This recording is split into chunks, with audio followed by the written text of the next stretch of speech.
오늘 고린도전서 5장 9절로 13절에 보면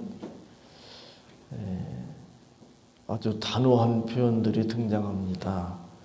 9절에 보면 음행하는 자들을 사귀지 말라 이렇게 말씀하고 있고, 11절에 보면 만일 어떤 형제라 일컫는 자가 음행하거나 탐남하거나 우상숭배를 하거나 후욕하거나 술 취하거나 토색하거든 사귀지도 말고 그런 자와는 함께 먹지도 말라라고 말씀합니다. 또 13절에 보면 이 악한 사람은 너희 중에서 내어 쫓으라 이렇게 말씀합니다. 이 9절, 11절, 13절 말씀을 통해서 우리가 죄에 대해서 또 죄인들에 대해서 단호하게 대처해야 한다는 것을 배울 수 있습니다. 확인할 수 있습니다. 그리고 우리가 단호하게 대처해야 할 죄악에 대해서 또 구체적으로 열거하는 것을 볼 수가 있습니다. 10절에도 언급되어 있고 11절에도 반복해서 언급되어 있는 것을 볼 수가 있습니다. 우선 우리가 앞에서 살펴본 것 같이 음행에 대해서 단호하게 대처하라고 말씀합니다. 음행이라고 하는 것은 부도덕한 성행위를 의미하죠. 그 다음에 탐남에 대해서 말씀합니다. 탐남은 분수를 모르고 지나치게 욕심을 부리는 것을 의미합니다. 우상숭배, 이건 설명 안 해도 알겠죠. 그 다음에 후욕, 타인에게 욕설이나 비방을 함으로써 모욕을 주는 것을 의미합니다. 술 취함, 이것도 설명이 필요 없을 것입니다. 그 다음에 토색은 착취하고 강탈하는 것이죠. 성경은 구체적으로 이런 죄악들을 열거하면서 이런 죄를 짓는 사람들에 대해서 사귀지 말라, 그런 자들과는 사귀지도 말 뿐만 아니라 함께 먹지도 말라, 또 이런 사람들을 교회에서 내어 쫓으라 이렇게 말씀합니다. 왜 그렇게 말씀할까요? 물론 하나님의 뜻이고 성경이 그렇게 우리에게 명령하기 때문에 그렇습니다. 근데 왜 그것이 하나님의 뜻이고 또 성경이 우리에게 그렇게 명령을 할까요? 우리가 앞에서 누룩에 대해서 살펴보았습니다. 누룩과 같다는 것입니다. 그래서 전체에 악 영향을 끼칩니다. 우리가 많이 경험해 보았지만 과일 이런 걸 보면 금방 알 수 있잖아요. 사과 또는 귤 이런 거 한 상자 한 박스 사서 그 안에 썩은 게 한두 개밖에 안 될 수도 있지만 그 한두 개 그냥 두면 며칠 안 돼서 한 박스 전체가 다 썩잖아요. 그렇죠? 이 죄는 그런 거잖아요. 누룩과 같잖아요. 아니 한 상자 안에 예를 들어 100개가 있다 그러면 귤 100개가 있다 그러면 100개 가운데 95개가 멀쩡하고 5개밖에 안 썩었는데 까짓 거 그냥 둬도 괜찮겠지, 이렇게 생각하면 그건 오산이잖아요. 죄도 그와 같습니다. 그래서 그런 죄에 대해서 교회는 단호하게 대처해야 된다. 그런 죄를 용납해서는 안 된다. 그런 자들을 내어 쫓아야 된다고 말씀합니다. 그들과 사귀지 말아야 된다고 말씀합니다. 그들과 사귄다고 하는 것은 그들이 지은 죄에 대해서 용납한다는 의미가 됩니다. 다르게 말하면 죄에 대해서 침묵하는 것은 죄에 대해서 용납한다는 의미가 됩니다. 교회 안에서 일어나고 있는 죄악들에 대해서 우리가 침묵한다면 그것은 용납하는 것이 될 것입니다. 뿐만 아니라 죄를 지은 사람들에게는 그것이 아무것도 아닌 것처럼 여겨질 수밖에 없습니다. 이게 극단으로 가면 죄를 장려하는 결과를 초래한다고 말할 수 있습니다. 물론 그런 의도를 가지고 있었던 것은 아닐 것입니다. 죄를 용납하고 싶은 마음을 가지고 있거나 죄를 장려하고 싶은 마음을 가지고 있었던 것은 아니지만, 그러나 그냥 두면, 침묵해버린다면 그것은 용납하는 결과, 또 죄를 장려하는 결과를 초래할 수 있다고 하는 사실입니다. 그래서 교회 전체가 죄에 깊이 물들게 됩니다. 교회 전체의 거룩과 순결이 파괴되게 됩니다. 그리고 그 결과 교회의 권위가, 하나님의 말씀의 권위가 땅에 떨어집니다. 오늘날 한국교회뿐만이 아니죠. 이 무신론자들의 책을 읽어보면 오늘날 한국교회만 그런 것이 아니라 기독교 역사 전체적으로 그런 문제들이 드러납니다. 그래서 교회의 권위가, 성경의 권위가 완전히 바닥에 떨어지죠. 그런 상태에서 전도를 하면 목회자가 가지가 않잖아요. 그런 상황에서 하나님의 말씀을 바르게 전해도 성도들은 그 말씀을 제대로 받아들이지 않게 됩니다. 교회가 죄에 대해서는 점점 더 둔감해지고 있는 것은 아닌가, 죄에 대해서 점점 침묵하고 있는 것은 아닌가, 그런 우려를 하지 않을 수 없습니다. 대신에 교회가 점점 민감해하는 문제가 있는데, 그것은 바로 건강의 문제나 또는 물질적인 풍요나 편리에 대한 것들입니다. 또는 정치에 대한 것들입니다. 그런 것에 대해서는 교회가 아주 민감하게 반응합니다. 그러면서도 죄에 대해서는 점점 더 둔감해지고 있는 그런 현실을 봅니다. 그래서 교회에 대한 신뢰도가 계속 떨어지고 있습니다. 교회에 대한 권위가, 성경에 대한 권위가 점점 더 힘을 잃고 있습니다. 우리가 앞에서 살펴본 것 같이 이건 정말 슬퍼해야 할 일이고 통탄해야 할 일입니다. 그런데도 불구하고 교회는 이런 현실에 대해서 슬퍼하지도 않고 통탄해하지도 않는다고 하는 사실입니다. 그러면 우리가 교회의 거룩과 순결을 지키기 위해서, 교회가 죄에 오염되는 것을 막기 위해서 어떻게 해야 되는가? 오늘 성경 말씀은 그런 자들과 사귀지 말라고 말씀합니다. 그런 자들과 함께 음식도 먹지 말라, 교제하지 말라는 얘기잖아요. 그들을 심지어 13절에 보면 내어 쫓으라 이렇게 말씀합니다. 그런데 이 말씀을 문자적으로 그대로 받아들일 수 있는 것인가? 아니죠. 그것은 10절에 이렇게 말씀합니다. 이 말은 이 세상에 음행하는 자들이나 탐하는 자들과 토색하는 자들이나 우상 숭배하는 자들을 도무지 사귀지 말라 하는 것이 아니니 만일 그리하려면 세상 밖으로 나가야 할 것이라 라고 말씀합니다.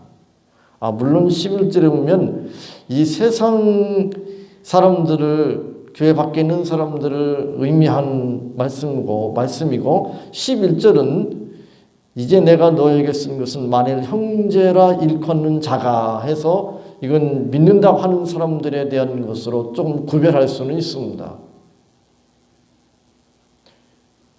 그러나 어찌되었든 그런 사람들을 도무지 사귀지 않는다. 그게 믿는 자라고 하는 사람들이든 믿지 않는 사람이라고 하든지 간에 도무지 사귀지 않는다면, 그런 사람들과 교제하지 않는다면, 그런 사람들을 교회에서 다 내어 쫓는다면 어떻게 될까요? 그렇게 할 수가 없어요, 사실. 그렇죠? 그렇게 할 수도 없고 그렇게 해서도 안 되는 거죠. 이 고린도 교회에 참 심각한 문제들이 많았는데, 고린도 지역이 그러니까 그런 삶에 익숙해 있던 고린도 지역에 있는 사람들이 이제 예수님을 구주와 주님으로 알고 믿고 이제 교회에 들어왔습니다.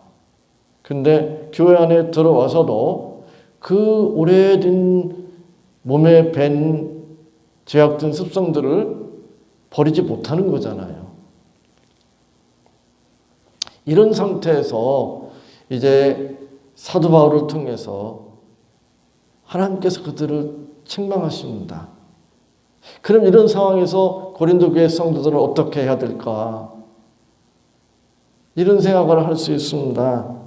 음란한 도시인 고린도를 떠나야겠다. 음란한 고린도 지역에서 태어나서 그 죄악들이 몸에 배어서 익숙한, 그래서 교회 안에서도 그것을 죄로 제대로 알지 못하고 그것에 대해서 둔감하고 그것을 용납하고 오히려 그것을 자랑스럽게 여기며 활개치는 그런 교회, 그런 교회를 어떻게 더 다닐 수 있을까? 그런 교회에서 나와야 되겠다. 이렇게 생각할 수도 있을 것입니다.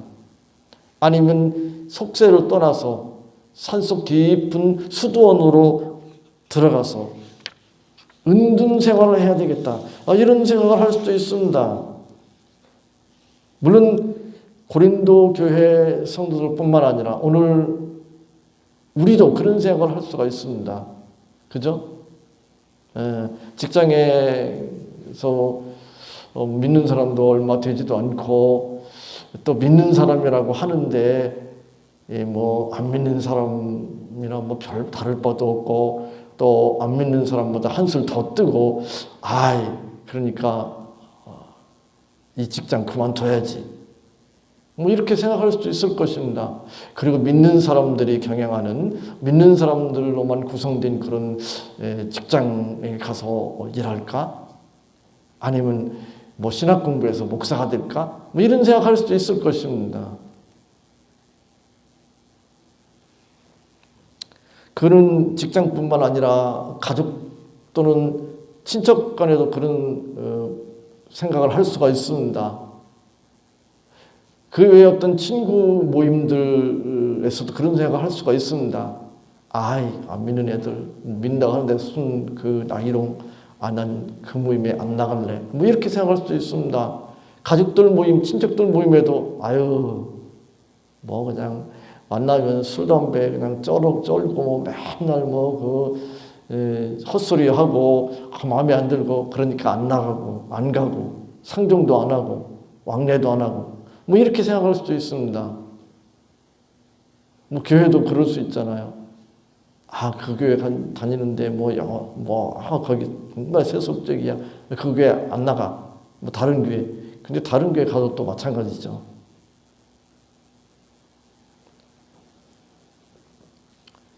우리가 이런 상황 가운데서 죄악에 깊이 물든 직장을 그만두거나 기복신앙에 깊이 빠진 교회를 피하거나 또는 그런 가족이나 친척들을 상종하지 않는 것, 그것이 오늘 본문의 뜻이라고 생각한다면 성경을 잘못 이해한 것입니다. 불신자들이 싫어서 그런 가족이나 이웃을, 직장 동료를 피하는 것이 신앙인가? 그것은 신앙이 아닙니다. 성경은 우리에게 말씀합니다. 만일 그리하려면 세상 밖으로 나가야 할 것이라.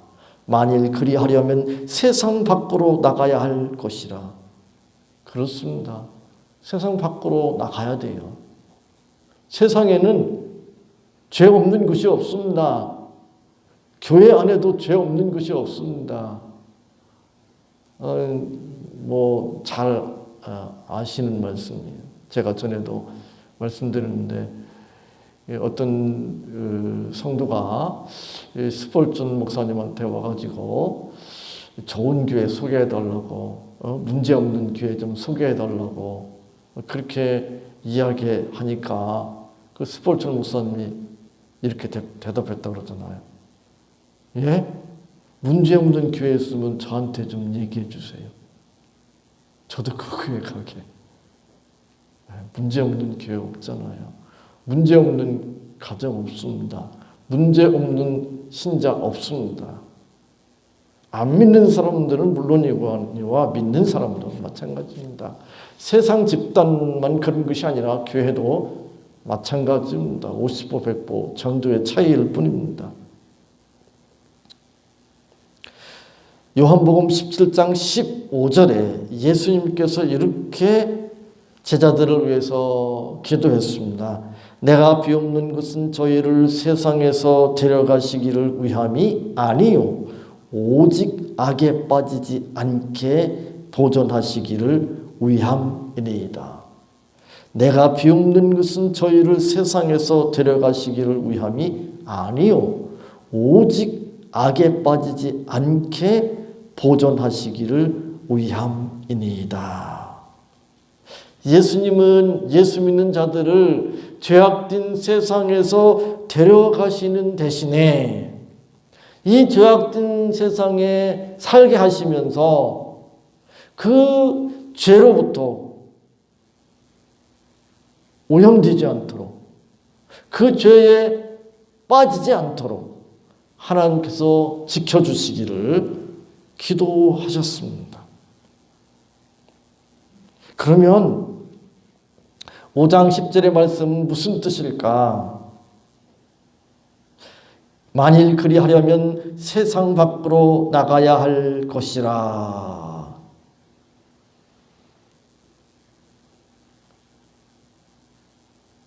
그러면 세상에 살려면 결국은 적당한 선에서 세상 사람들과 죄인들과 타협하라는 말인가? 웬만큼은 그냥 용납하라는 뜻일까? 적당히 허용하라는 뜻일까? 그렇게 생각할 수 있을 것입니다. 그러나 그런 뜻이 아닙니다. 하나님은 당장 우리를 이 죄악된 세상에서 데려가시는 대신에 죄악된 이 세상에, 죄악된 직장에, 오염된 교회에 놓아주십니다. 그리고 성경은 믿는 사람들을 향해서 세상의 빛이요 세상의 소금이라고 말씀합니다. 그 말은 죄악된 이 세상에, 어두운 이 세상에 믿는 사람들이 빛으로 소금으로 존재해야 된다는 사실입니다. 소금으로 빛으로 그 역할과 사명을 감당해야 된다고 말씀하고 있습니다. 그렇다면 우리가 사귀지 말아야 될 것, 교제하지 말아야 될 것, 또는 내어 쫓아야 될 것은 무엇인가? 사람이 아니에요, 사람이. 우리가 끊어야 될 것은 세상 사람들, 죄를 지은 사람들, 그 사람들이 아니라 그들이 추구하는 삶의 방향과 목표와 그들의 삶의 방법과 원리라고 말할 수 있습니다. 우리가 내어 쫓아야 할 것, 그것은 세상 사람들 자체가 아니라 그들의 삶의 방향과 목표와 방법과 원리입니다. 우리가 단절해야 할 것, 우리가 상대하지 말아야 할 것, 우리가 교제하지 말아야 할 것, 그것은 그 사람들, 죄인들 자체가 아니라는 사실입니다. 그들이 추구하는 삶의 방향과 목표, 그들의 삶의 방식과 원리, 그것에 우리가 동조하지 말아야 됩니다. 거기에 휩쓸리지 말아야 합니다. 우리가 세상 사람들을 상대하지 않는다면, 교제하지 않는다면, 또는 믿음이 바르지 못한 신자들을 사귀지 않는다면, 그런 사람들을 교회에서 다 내어 쫓는다면 우리가 어떻게 그들을 신앙생활 잘 할 수 있도록, 또 그들을 예수님을 믿을 수 있도록 우리가 섬길 수가 있습니까? 그렇게 할 수가 없잖아요. 우리는 그들의 삶의 목표와 방향과 추구하는 가치에 대해서, 삶의 방법과 원리에 대해서 절대로 동조해서는 안 됩니다. 거기에 휩쓸리면 안 됩니다. 그것을 용납하면 안 됩니다. 그것에 대해서 침묵해서는 안 됩니다. 그것에 대해서 타협해서는 안 됩니다. 우리의 사명은 그들을 피하고 그들을 사귀지 않고 그들을 멀리 하는 데 있는 것이 아니라 그들과 사귀지만, 그들과 교제하지만 그들의 가치관에 물들거나 동조하지 않고 오히려 그들을 복음 안으로 끌어들이는 데 있습니다. 그래서 우리는 그들의 삶 가운데 깊숙이 들어가야 됩니다. 그들과 가까이 지내야 합니다. 그들과 친밀한 교제를 나눠야 합니다. 그러면서도 동조하거나 그들에게 휩쓸려 가거나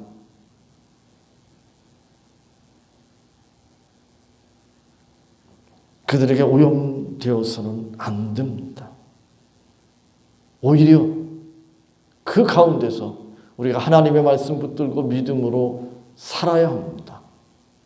그리고 그들을 예수님 앞으로 인도해야 합니다. 그렇게 하라고 우리가 예수님을 구주와 주님으로 믿는 순간에 우리를 천국으로 데려가시는 것이 아니라 이 죄악된 세상에 놔두시는 것입니다. 우리가 추구하는 거룩한 삶의 목표와 방법과 원리를 따르도록 그들을 이끌어 가야 합니다. 그것이 바로 신앙생활입니다. 그냥 신앙생활은 교회만 왔다 갔다 하고 교회 모임에 참석만 하면 그게 신앙생활이 아닙니다. 물론 그것이 중요하고 필요합니다. 그러나 그것이 전부가 아니잖아요. 그것은 시작에 불과합니다. 그것을 넘어서야 합니다.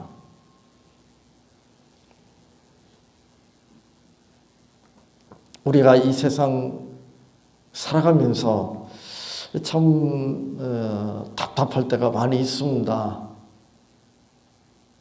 그리고 심한 경우에는 진짜 이런 직장에 그냥 더 이상 있고 싶지 않아. 이런 친척들, 친구들 더 이상 만나고 싶지 않아. 이런 교회 더 이상 다니고 싶지 않아. 그런 생각이 들 때도 많이 있습니다. 왜냐하면 물론 내 마음대로 내 뜻대로 되지 않아서 그런 것도 있지만 신앙적으로 보면 너무 그 하나님의 말씀과 거리가 먼 그런 죄악된 모습을 보면서 그런 생각을 할 수가 있습니다.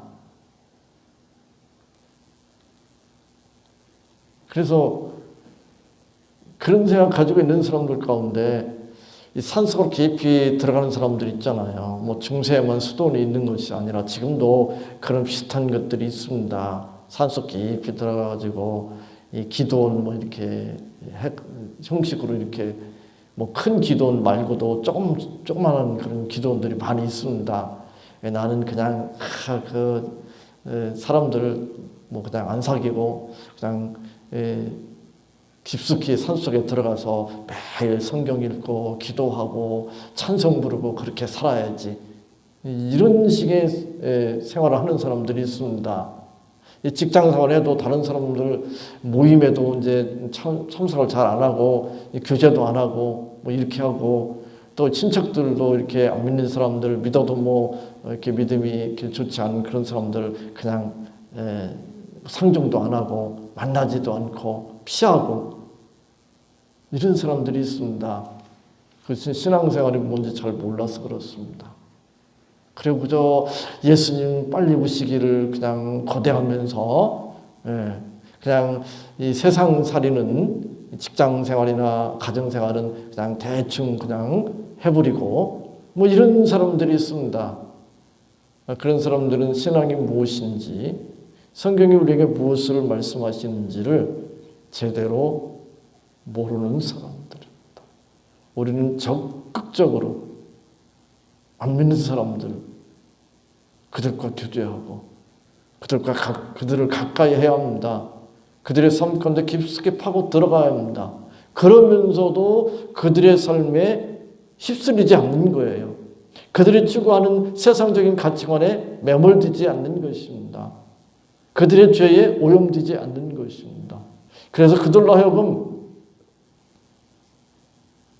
다른 시각으로 그걸 볼 수 있게 해야 합니다. 야, 어떻게 저럴 수 있냐? 어떻게 저렇게도 살 수 있는가 보구나. 예수 믿는 사람들은 왜 저렇게 살까? 그런 어떤 생각을 가질 수 있게 해야 합니다. 우리 모두가 그런 삶을 살기를 사모하고 또 힘쓰기를 바랍니다. 왜냐하면 이것이 신앙생활이고 이것이 복된 삶이기 때문에 그렇습니다. 이것이 우리의 사명이고 우리의 책임이고 역할이기 때문에 그렇습니다.